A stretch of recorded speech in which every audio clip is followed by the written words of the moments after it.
All right, guys, welcome back. We're here again to talk to you about a new topic that has been keeping me up at night, and it's so important for online marketers and people that are trying to grow their business. And it's this conversation I feel like we need to have about persuasion versus manipulation. So stick with me here, and I'm going to unpack my thoughts about that, and I think that it's important and worth listening to.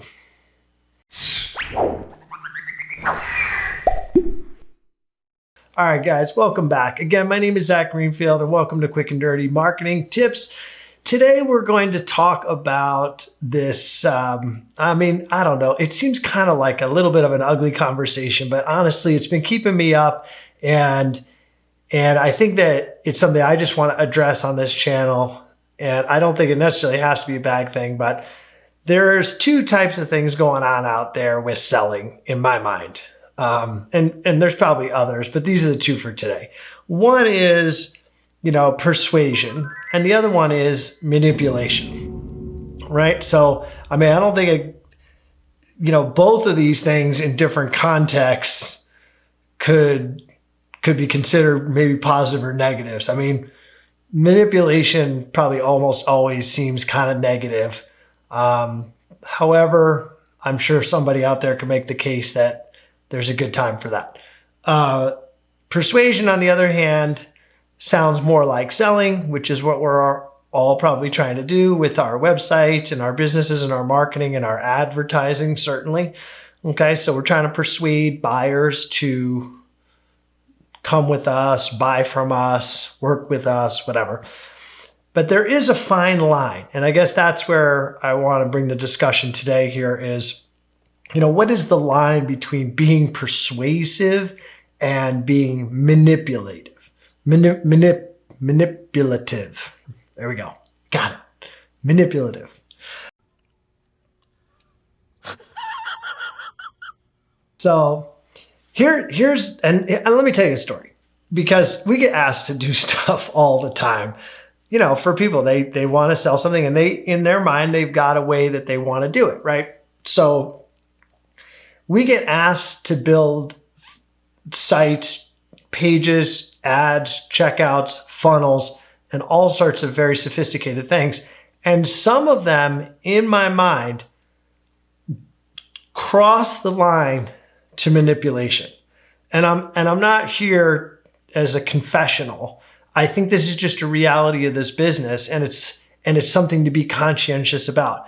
I understand that we're all here to make money, and I think that, you, to some degree, you need to push, and you're also typically, a lot of us online, and maybe you included, are in a fiercely competitive situation with other folks, and you want to optimize and streamline all of these things that your buyer needs to go through.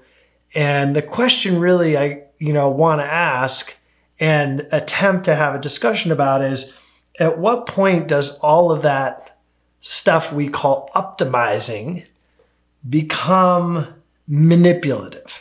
And I'm going to give you an example. Like I said, I was going to tell you a story. So we had a project and it's a very competitive niche, and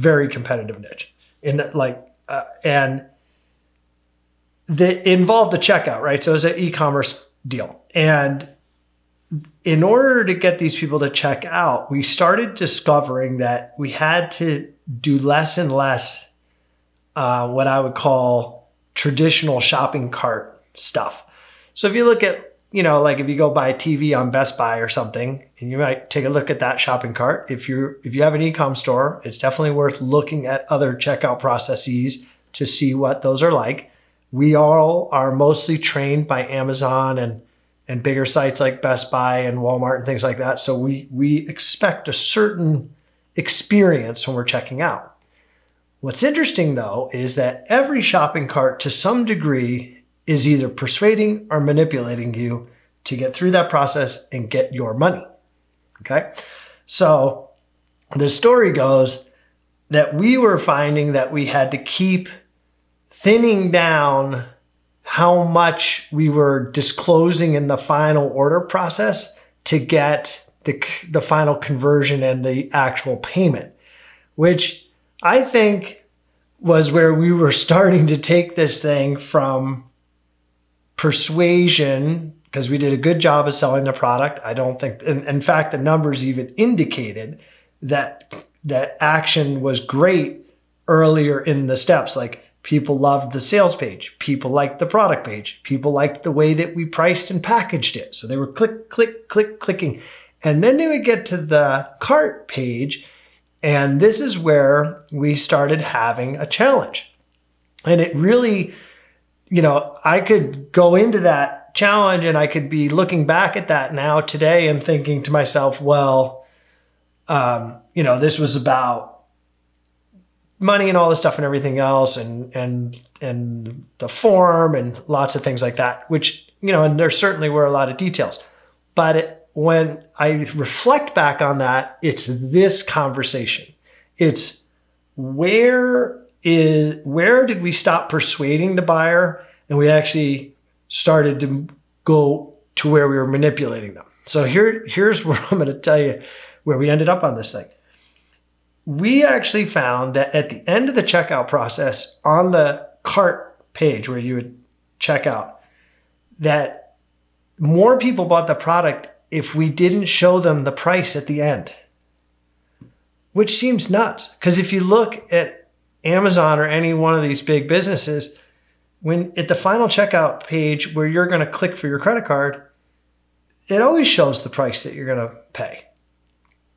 But we found that if we showed the price when they selected the product, which of course we did, because they need to know what they're buying. I mean, we weren't trying to be unethical here, because that would be, it's not, you can't sell somebody and not tell them the price. I mean, that's flat out credit card fraud. But we did show them the price, but we didn't show them the price every step of the way. We showed it when they selected the product. They selected an entire package, in fact, and it had the price large. Then when they got to enter their credit card information, of course, that's just a form. And then when they do the final confirmation, we showed the product they were getting, but we found that if we took the price off at that point, conversions went up.